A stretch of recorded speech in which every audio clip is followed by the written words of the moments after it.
Francisco I, cuya política exterior estuvo presidida por la lucha implacable contra el emperador Carlos V, implantó en Francia los fundamentos de una monarquía absoluta y centralizada. Sometió a la alta nobleza y anexionó a la corona las posesiones del condestable de Borbón. Protegió a humanistas como a Leonardo da Vinci o Guillermo Boudet y fundó el Colegio de Francia para renovar los estudios superiores. Durante su reinado se introdujeron las ideas de la reforma religiosa que llegaron incluso a la corte. El teólogo y bibliotecario real Lefebvre d'Etaples tradujo al francés el Nuevo Testamento y sus comentarios sirvieron de base al grupo luterano de Meaux.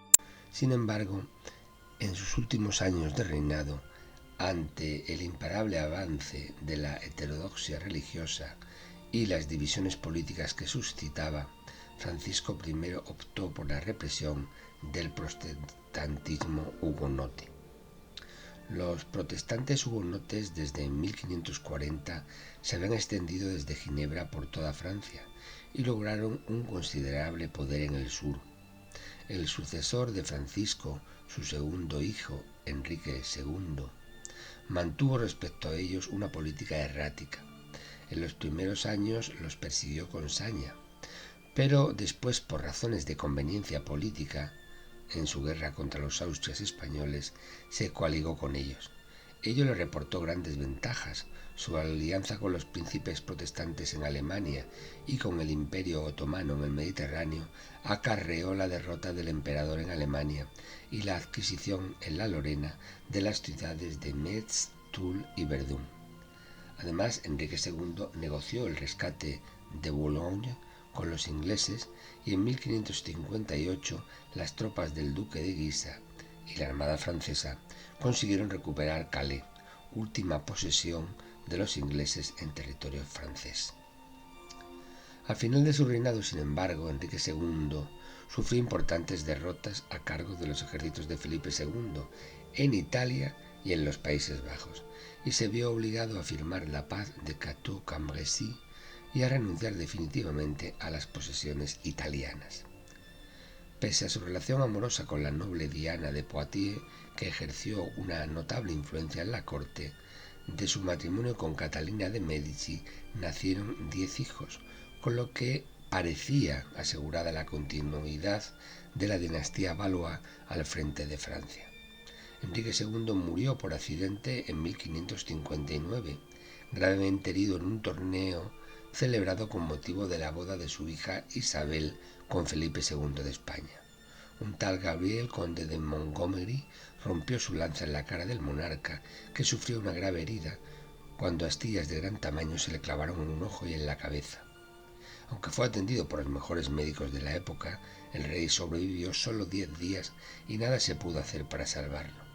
Que el célebre cirujano Ambroise Paré, autor de las primeras ligaduras de arterias con sutura, fuera autorizado a reproducir la herida en algunos condenados a muerte para investigar cómo y de qué forma curarla, nos muestra la atroz mentalidad de la época.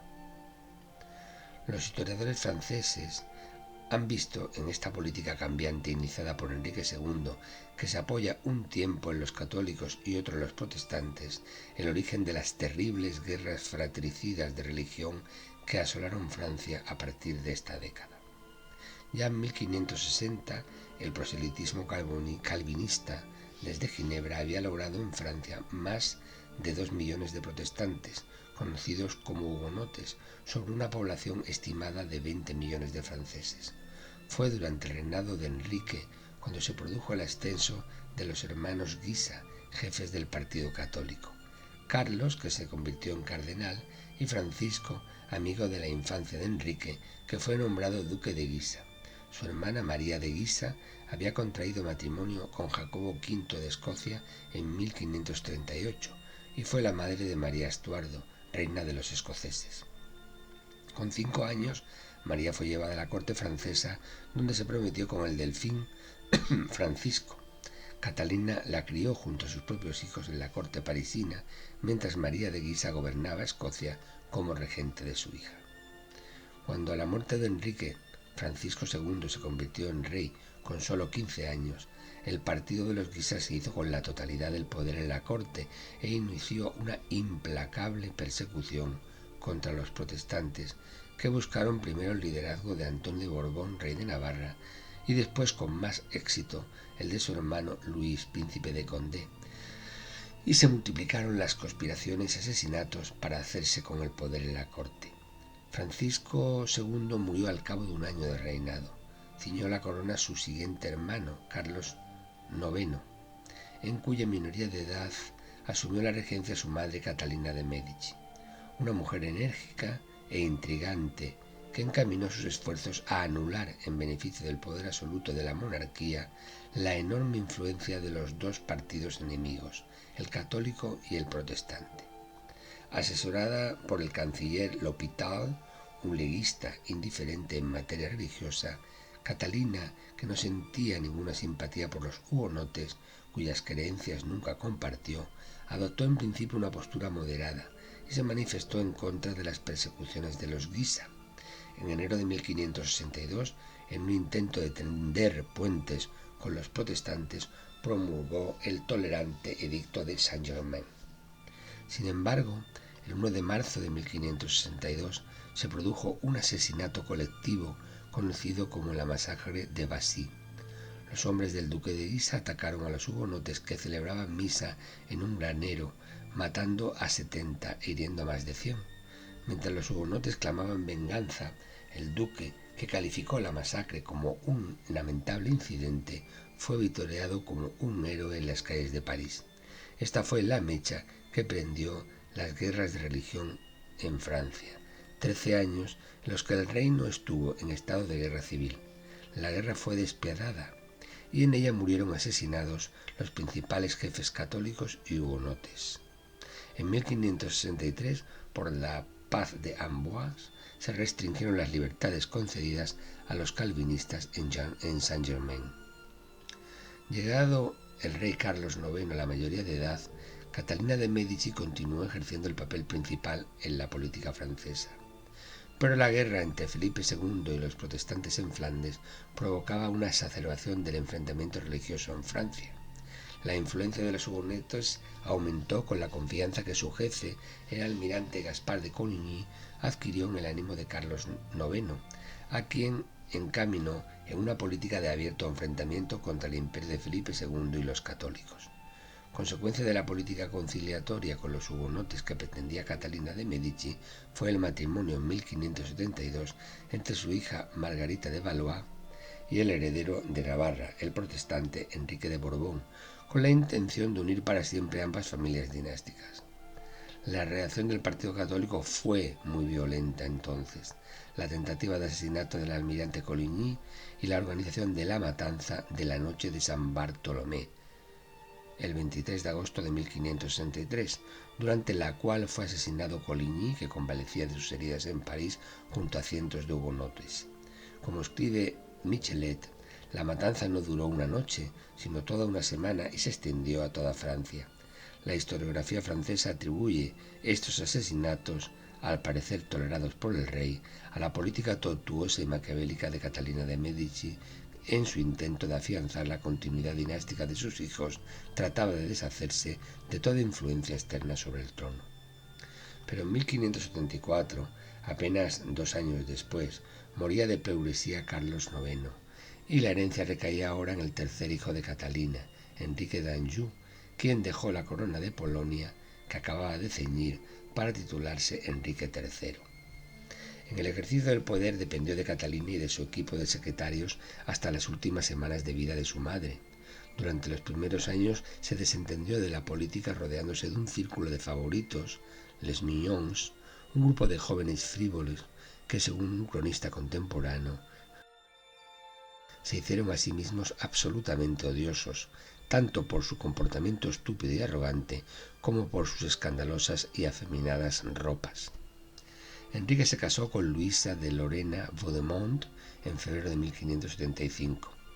Con el paso del tiempo y con las posibilidades de que la pareja real tuviera hijos, disminuyendo al hijo menor de Catalina, Francisco, duque de Alençon, que ambicionaba el trono, conocido como Monsieur, explotó repetidamente la anarquía de las guerras civiles. En 1576, Francisco se alió con los príncipes protestantes en contra de la corona. Catalina hubo de acceder a casi todas las demandas de los hugonotes en el edicto de Beaulieu, el tratado que vino a conocerse como la Paz de Monsieur, porque se pensaba que Francisco lo había impuesto a la corona, daba 8 plazas de seguridad a los calvinistas y la completa libertad de culto. Pero el duque de Alençon, tras una desastrosa intervención en los Países Bajos en que su ejército fue masacrado por las excelentes tropas de Alejandro Farnesio, murió de tuberculosis en junio de 1584. La muerte de su hijo menor fue una calamidad para los sueños dinásticos de Catalina, pues según la ley sálica, solo los varones podían acceder al trono y únicamente el hugonote Enrique de Navarra era el presunto heredero al trono de Francia. Muchos líderes del catolicismo se escandalizaron por los intentos de Catalina de apaciguar a los hugonotes. La muerte del heredero al trono en 1584 llevó al duque de Guisa a asumir el liderazgo de la Liga Católica, tras lo que planeó bloquear la sucesión al trono de Enrique de Navarra y poner en su lugar a su tío, el cardenal Carlos de Borbón. Con este fin reclutó a los grandes príncipes, nobles y prelados católicos y firmó el Tratado de Yonville con el rey de España, y se preparó para hacer la guerra a los herejes. En 1585 se produjo la llamada Guerra de los Tres Enriques. Enrique III no tuvo más remedio que ir a la guerra contra la Liga y contra los protestantes, pero incapaz de luchar contra los católicos y los protestantes a la vez, pues ambos tenían ejércitos más poderosos que el suyo, decidió, sin contar con el asesoramiento de su madre, acudir al asesinato de sus rivales y citó al duque de Guisa al castillo de Blois, donde nada más llegar fue acuchillado por la Guardia Real en 1588. Catalina, enferma de pleuresía, murió a los 69 años en enero de 1569, y solo 8 meses después, como venganza por el asesinato del duque Enrique de Guisa, un fraile llamado Jacques Clement apuñaló a Enrique III hasta la muerte. El rey se encontraba junto a las tropas protestantes del rey de Navarra en el asedio de París y lo había designado como su sucesor. La Liga Católica, el Papa, Carlos Manuel I de Saboya, Carlos III de Lorena y Felipe II de España se negaron a reconocer a Enrique de Navarra como rey de Francia por su profesión de fe protestante y propusieron al cardenal Carlos de Borbón. La Liga Católica, reforzada por las tropas españolas, lo obligaron a abandonar el asedio de París y a retirarse al sur. Aunque los protestantes consiguieron significativas victorias en las batallas de Courtras, Arques e Ivry, Enrique no pudo tomar París ante la intervención de los tercios de Flandes, al mando de Alejandro Farnesio. La intervención de Felipe II de España en los asuntos franceses, que exigía que su hija accediera al trono, ya que Isabel Clara Eugenia era nieta de Enrique II de Francia y por tanto sobrina de Enrique III, dividió a los partidarios de la Liga Católica, que no querían ver en el poder a un monarca extranjero, y facilitó a Enrique de Borbón el acceso efectivo al trono francés, cuando, en un acto de realismo político, se convirtió al catolicismo el 25 de julio de 1593, momento en el que se le atribuye la célebre frase «París bien vale una misa». Enrique IV fue coronado en Amiens para acabar con los últimos reductos de la Liga Católica, mantuvo guerra con los españoles hasta los acuerdos de 1598. Ese año firma la Paz de Vervins, por la que Felipe II renuncia a intervenir en los asuntos franceses y reconoce la legitimidad del monarca. En el edicto de Nantes de ese mismo año es decretado el reconocimiento del catolicismo como religión del Estado y la tolerancia religiosa hacia los hugonotes. Enrique IV inicia una política de reconciliación basada en la renuncia a toda revancha o depuración y con ello pone fin a los conflictos religiosos que asolaban al país desde mediados del siglo XVI. Enrique IV se casó en segundas nupcias con la princesa italiana María de Medici, que le daría 6 hijos, asegurando la continuidad de la dinastía Borbón. Francia vivió un importante avance económico de la mano de su ministro de Finanzas, el duque de Sully. Promovió la agricultura, alentó la libre circulación de productos, prohibió la destrucción de los bosques, drenó los pantanos, construyó caminos y puentes y planificó un amplio sistema de canales. La corona financió varias expediciones a América, la de Pierre Duroy y la de Samuel de Champlain. Durante el reinado de Enrique IV se fundaron las primeras colonias francesas en el Canadá. Enrique IV fue un hombre compasivo y amado por su pueblo, pero siguió siendo odiado por quienes se oponían a su política de tolerancia religiosa. Sufrió varios intentos de asesinato y en mayo de 1610 el fanático católico François Rabillac acabó con su vida. Su carruaje tuvo que parar en una calle estrecha en la cual había dos carretas que le impedían el paso. De una de las carretas salió el asesino, que le asestó 2 puñaladas mortales.